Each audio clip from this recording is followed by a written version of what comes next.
Seahawks with Fox Sports NFC West reporter Eric Williams. Got a couple headlines around the NFC West, actually. Eric, how's it going?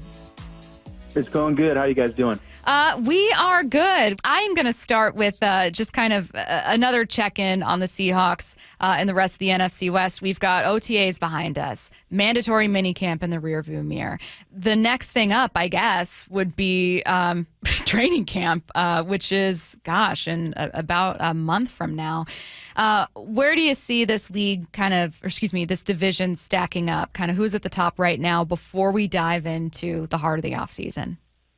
In terms of the NFC West, again, I still think it's kind of the Rams division to lose based on what they did this offseason, the moves they made both in free agency and the draft, getting Devontae Adams, bringing back Matthew Stafford, making sure the offensive line is going to be stout enough to protect Stafford so he can do what he does in terms of the passing game, and then bringing in guys like Poona Ford, defensively so they can improve their running game, which, was awful against the Eagles, both in the regular season and the playoffs. So I think that's kind of the team to beat. And I feel like teams like the Niners and the Seahawks have a puncher's chance to be able to compete with the Rams, depending on if, players like Sam Darnold, obviously for the Seahawks, click.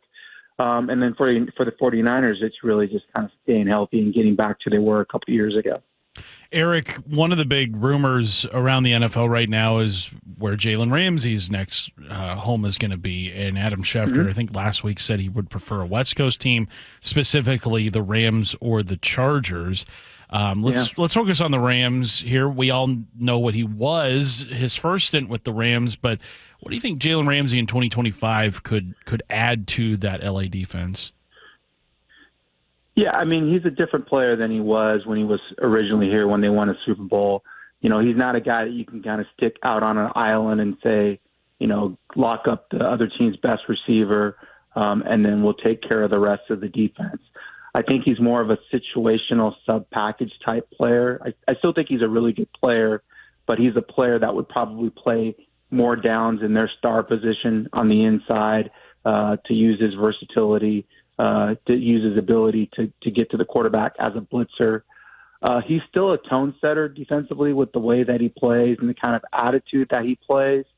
But he is a bit of a prickly personality, and so you kind of have to weigh that, adding that to your culture and organization versus the kind of player that you're going to get on the field. It's also going to cost you a lot of money. I think he's due to make north of $20 million in terms of his total compensation for the upcoming season.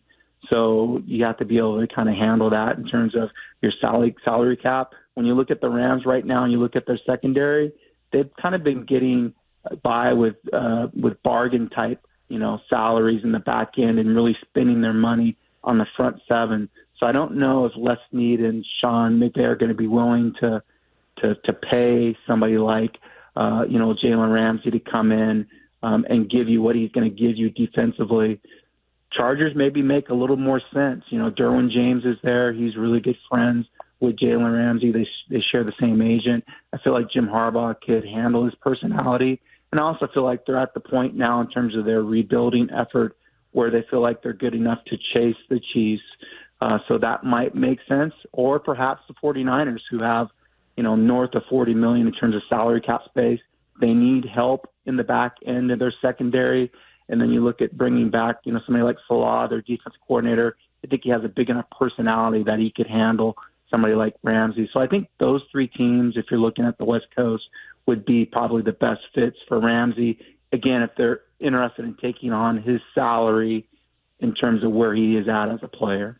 Which NFC West team will be entering training camp with the best defense? Ooh, that's a good question.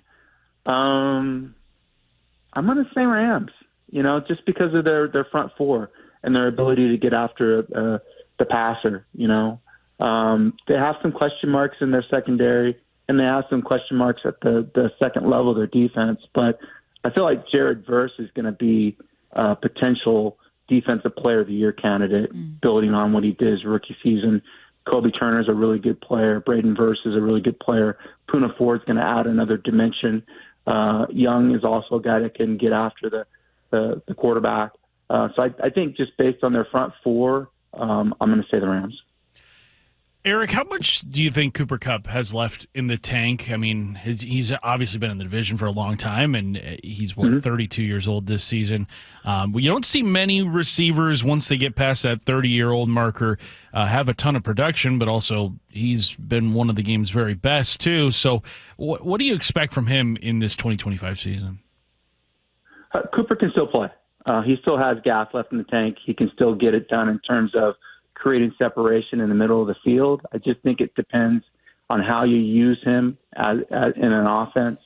And I think the Seahawks are built in terms of the way they're going to run that offense, a run-based approach that's going to use him most effectively. He's obviously not a guy that's going to be running a lot of go routes as an X-receiver, but he's still a guy that can get open in compacted spaces on third down in the red zone. He's an effective run blocker in the running game, so you don't have to take him off the field, so you can play him a lot of snaps. The key for Cooper is staying healthy. Is he going to be able to take care of his legs?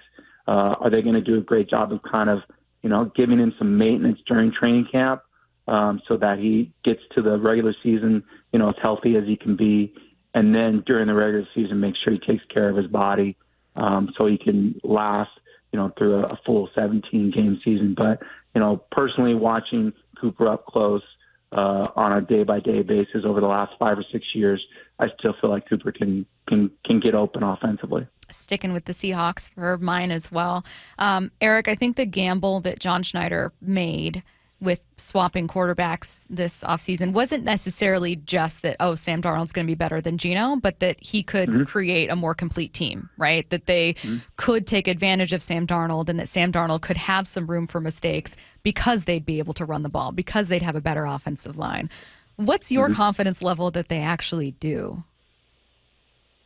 I think it's high. And I say that because I believe in Kubiak and that system, because I've seen it work up close in a number of different stops. And so I think he has the secret sauce in terms of creating a run game that's effective, that will protect Darnold, and to create, play action shots off of that I think, fits Darnold's skill set. I think Darnold showed during the regular season that he can make plays. I think the question about Darnold is, can he make plays in the moments that matter most at the end of the season and in the playoffs? But I expect him to go and put up, pretty good numbers in that system because of Kubiak and the playmakers that they've surrounded Darnold with. I just think it's going to come down to how he plays in December and January. That will tell us, whether or not it was a good move for the Seahawks, because, Schneider's already said it. They want to get back to being Super Bowl contenders. That's kind of the standard that they set. That's where they want to get back to. And so I think that's how both Darnold and the rest of the organization is going to be judged. Eric, a few weeks ago, you got to talk with Jalen Milroe at the NFL Rookie Showcase. In your conversation with him, what stood out most to you about the Seahawks rookie quarterback? The comparison with Brock Purdy and the fact that he's watching a lot of film on Purdy because of, the relationship with Kubiak and running a similar style offense. And that's kind of his doppelganger. That's who he thinks he can become down the road. The fact that he's worked with Jordan Palmer the last couple off season, I think helps in terms of him becoming, a good, professional quarterback in the league. That's obviously who Sam Darnold worked with down in San Clemente. So I think that helps in terms of, the kind of language that both of them are using with Palmer and their ability to communicate in the quarterback room in Seattle. I think the good thing about Milroe, other than obviously his ridiculous athleticism, is he's coming in as the number 3 quarterback. We saw what happened with Anthony Richardson, who has similar athleticism, was drafted number 4 overall, was thrown right in, and obviously wasn't ready to meet the moment, and now he kind of has to take a step back. It's probably going to be Daniel Jones there with the Colts. But with Milroe, he gets to come in as the number 3. There's not that pressure to come in and kind of be the savior of the franchise. He can learn the ropes from Darnold and Drew Lock, and then in a year or two, see how far along he's progressed to the point where he can maybe compete for a starting job. So I think it's a great situation for him. I think he has the right mindset and the discipline when you consider, both his parents are in the military, the way that he was, brought up. And I think, in terms of the franchise in Seattle, I think it's a great place for him in terms of landing spot. The other thing I think is interesting is he did have a pre-draft visit with the Rams before he went to Seattle. So the fact that, Les Snead and McVay were able to kind of pick his brain a little bit with maybe having an inkling of understanding that he might land in Seattle. I think, those rivalries are always interesting in terms of the pre-draft process. Sticking with the topic of quarterbacks, let's head to Arizona. We don't talk a lot about the Cardinals during these conversations, but Curtis and I yesterday were talking about just how wild it is. Kyler Murray as a former number one pick. There's so much you've seen that you like and that's kept that team hanging on to him and obviously paying him, and yet he has yet to quite live up to exactly what they need. What do you think he needs to not just do this year, but do you think that there's a step forward for him to take, or have we seen the best of Kyler already? There's definitely a step forward to take, be another year in that offense and kind of getting comfortable with what they're asking to do in terms of the OC, Drew Petzing. I think the key with Kyler is Marvin Harrison really needs to emerge as a true number one in that system for them to kind of take the next step in terms of being an explosive offense. I think we saw glimpses of it with Harrison, but we also saw awkwardness in terms of their ability to connect and gotta have it moments. And so that's what needs to change. They talked about building better chemistry, with the reps, both in practice and away from the facility. Harrison put on about 10 to 15 more pounds. If you look at him, he wouldn't say where his weight's at. And he's hoping that will help him in terms of contested catches. But really, they need to figure out how best to use Harrison. He was really effective on in-breaking routes. So I would suspect that they're going to use him more in that capacity and not on go routes and comebacks where he struggled. And then the other thing I think they need to do is they need to use him in the slot more so they could get him easier touches where he can get the football quickly and make something happen after the catch. Obviously, they're a run-based offense like Seattle, so James Conner staying healthy is going to be important as well, and maybe Trey Benson coming on as a 1-2 punch in terms of the running game.